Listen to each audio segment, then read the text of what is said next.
Hey everyone, so it's getting close to the end of the year and 3.16 just got pushed to the PTU. So today I wanted to take a look at a few of the new things in this patch, which there really aren't that many of, and also I wanted to throw in what's going on with the Luminalia events as well. Before we start though, if you end up enjoying this video, please consider leaving a like or subscribing, or becoming a member with that join button. It really helps me out and I really appreciate it.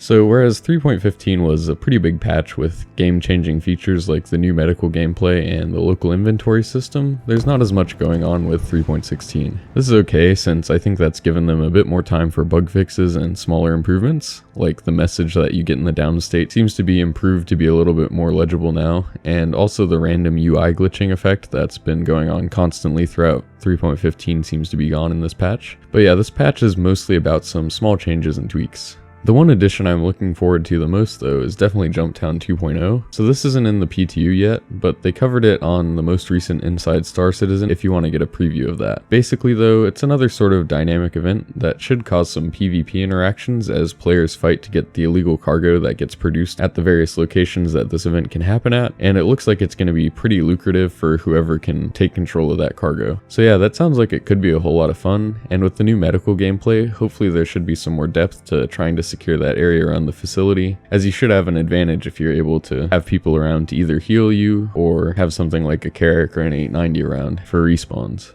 But yeah, as this event focuses mostly on making credits, which people don't really care about as much in the PTU, I'll probably wait to take a look at this until we get it in the live version, even if they do put it in the PTU first, and also probably need some help to do so, since it looks like it's going to require a team effort to take control of those labs, so go ahead and join the Discord if you want to team up for that when it goes live. The other notable feature that's actually in the current PTU version is the rework of the Gravlev system that hover bikes like the Nox and Dragonfly use. This was also covered pretty in depth on that Inside Star Citizen, but the main purpose of this rework is to make using these bikes a lot better when you're using them on a moon or planet, and you should be able to make use of them to go a lot faster without hitting things now. What you've been seeing though is me testing one of the other features of this rework, which is something they called anti-fall. Now the actual purpose of this feature is to help you deal with things like cliffs or mountains that make you fall a couple hundred meters when you're riding, and it should make it so that the Gravlev cushions your fall and you don't impact the ground like you might have used to. And in this use case it does seem to work as intended. But when I heard about this feature, I immediately was curious how big of a drop this would work for, so of course I had to try flying a Dragonfly from Everest Harbor down to the surface of Hurston. And on my first try here, the anti-fall definitely worked, and I could not stop laughing when I saw that altimeter continuing to climb. I think at the peak I bounced all the way up to 20 kilometers back into the air.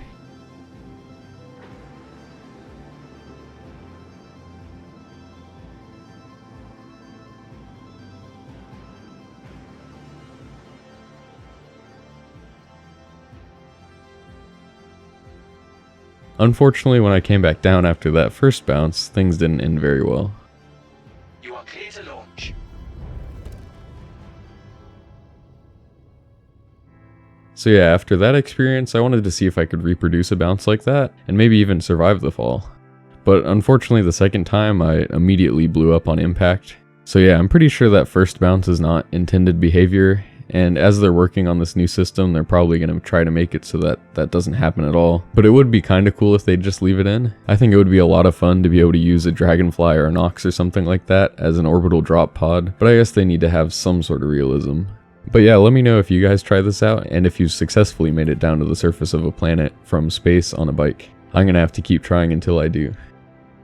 As for the intended focus of this rework, which is improving the overall experience of flying these around on a planet or moon, I'd say they've mostly been successful. Flying these does still feel a little odd at times, and the bike's behavior around rocks and stuff can be kind of inconsistent. Like sometimes it feels like you have a massive spring attached to you and it just launches you off of any surface, and sometimes the spring effect is mostly just to cushion an impact so that you don't actually hit it, but you don't get much of a rebound effect. But compared to how these bikes used to be, they're a lot faster now. And then I'd say the main thing that I've noticed out of the changes they talked about besides that faster speed is the improved ability to make turns. The steering feels a lot less floaty now, and it feels like you have a lot more lateral control. Flying these things around now is a lot less like flying a hovercraft and a bit closer to a normal sort of vehicle. The other thing that they talked about a lot was the Gravlev suspension being better at making sure that you go over obstacles instead of running into them. I'd say this part of the update was a bit more inconsistent, but especially once I got up to speed, I was able to go over some large obstacles and up some pretty steep hills without impacting the ground. But yeah, this part of the rework is definitely not perfect yet, and there were still times when I hit obstacles that looked like I should have been able to deal with no issues.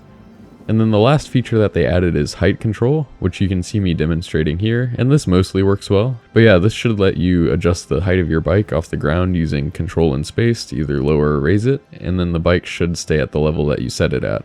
So this feature should help a lot with loading these vehicles onto ships so that you don't end up bumping your head onto the ceiling like you would in the past. And now the other part of this feature is also supposed to help with that, where when you get off the bike it should slowly lower itself to the ground. But here I got off without turning off the engines, and this ended up happening.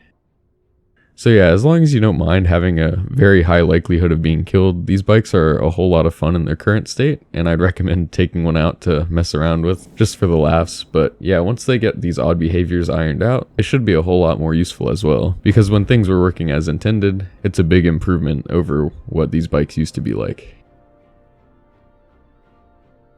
So again, there's a lot of small changes and fixes with this patch, but the last one I wanted to cover today is the atmospheric bounties. I was a bit surprised to see some new bounty missions implemented in this patch, since it seemed like they were going to be done with that gameplay loop for a while after they just finished up reworking how it worked with reputation and everything. But in 3.16 they've added in new locations for bounties to spawn in. And yeah, from what I saw when I was doing some of these missions, I think that these new atmospheric bounties are just going to show up in the contract manager like any other bounty, except your waypoint will be somewhere on a moon or planet instead of the usual orbiting debris fields. And yeah, I actually had a whole lot of fun trying these out. Even with the new variety of ships that you get in the updated bounty missions, they can get stale pretty quickly, so having variety and location as well, like this, is a nice touch. Also, fighting in atmosphere is very different from fighting in space, and as far as I know, there's no other missions where you get the chance to dogfight in atmosphere, unless you happen to be chasing a player bounty or something like that. One thing I will say is it's a lot harder to dodge missiles in atmosphere, just because of the overall decreased maneuverability, and this can be a problem because the AI seem to pretty much instantly try to dump all their missiles on you these days. So I think these are actually slightly harder to do than the ones in space, just because those missiles are a lot more likely to hit you, and also because I know I'm not used to dogfighting in Atmo, and I think that's going to be the case with most people. Also, when I first read about this change, I was a little worried because I wasn't sure how long these versions would take compared to the regular bounty missions, and for whatever reason, in the past CIG has made and then rolled back changes to bounty missions that just arbitrarily made them take more time, and that time just consisted of waiting, like when they tried to remove the quantum markers from the bounties. But in my experience, I was pleasantly surprised to see that these new ones took pretty much the same amount of time as the ones in space, and I'll gladly take a slight slowdown for some variety.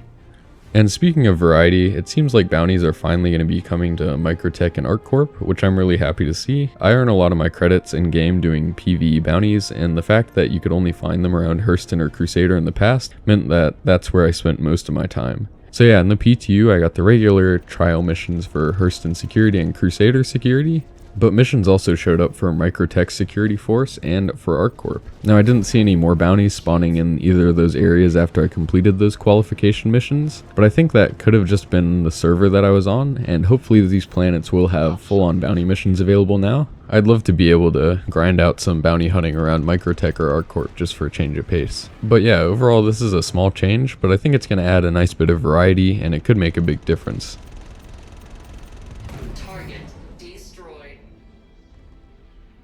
Alright, so moving away from 3.16 for now, I want to talk about the in-game and out-of-game portion of the Luminalia event. Starting with the in-game part, there's two main things, the present delivery missions and the harvestable presents that you can find all around landing zones. To get the present delivery missions out of the way, they're basically just a regular delivery mission, but with presents instead of boxes. And if you've tried doing a delivery mission anytime in the past year, you'll know that that means they're not worth doing if you care at all about credits. I did enjoy having one of my drop-off locations being a landing pad locker, but then I remembered how much I used to enjoy the old delivery missions, and that kind of soured the moment a bit. I don't like complaining too much, but I find it very annoying the state that CIG have left delivery missions in for so long. Not only did they used to be a sort of fun sightseeing activity where you could make some reasonable credits for your effort, but they're an important part of the gameplay experience for newer players, and if I started out by doing the current delivery missions, I probably would have quit. 8,500 credits for about 30 minutes of flying around if you're being efficient is insulting, especially now that you're likely to be burning credits every time you die from tripping over the ramp of your ship, which still happens all the time. So I'm hoping that deliveries get looked at sometime soon, but with the special holiday one, I think they should have at least increased the payout some. It's not that big of a deal though that this one's a miss, since the harvestable gifts are so good this year.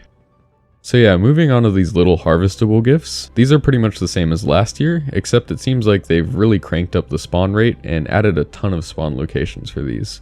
I was running around the Aspire Grand and the Commons with a few other gift hunters, and even though we were all there for a while, the gifts never really ran out. The spawns seemed to be keeping up with the rate that we were collecting them at.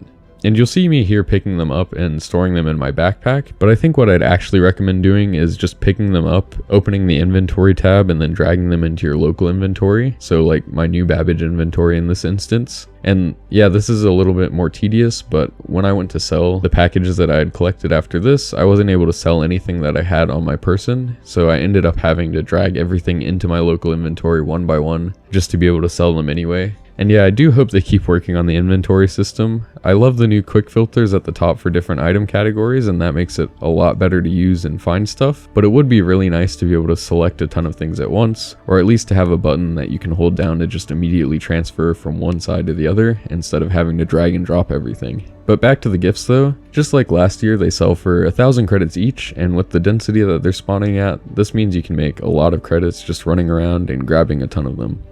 So yeah, this edition is actually a gift, and if you want to make some easy credits, it's worth your time to try it out.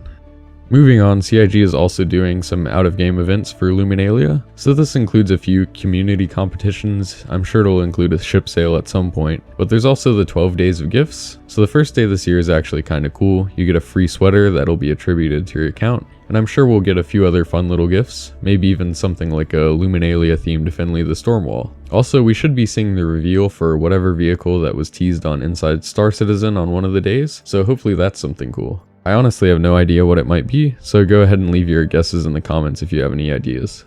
So that's it for this video. Overall, there's not a ton of new stuff in 3.16 compared to a regular new patch release, but we got so much with 3.15 that it's definitely understandable, and I'll take bug fixes any day. Also, the Luminalia stuff is always fun around this time of year. It's fun to have some festivities in the verse. Okay, now I want to thank my members, Starjump Starlit, GreatWatch93, and Dexion Orion. Thank you all so much for supporting the channel, and if you guys want to help me out, you can do that by hitting the like or subscribe button, or if you really want to help me out, you can do that by becoming a channel member. I really appreciate all of you. So I hope you enjoyed this video, and thanks for watching.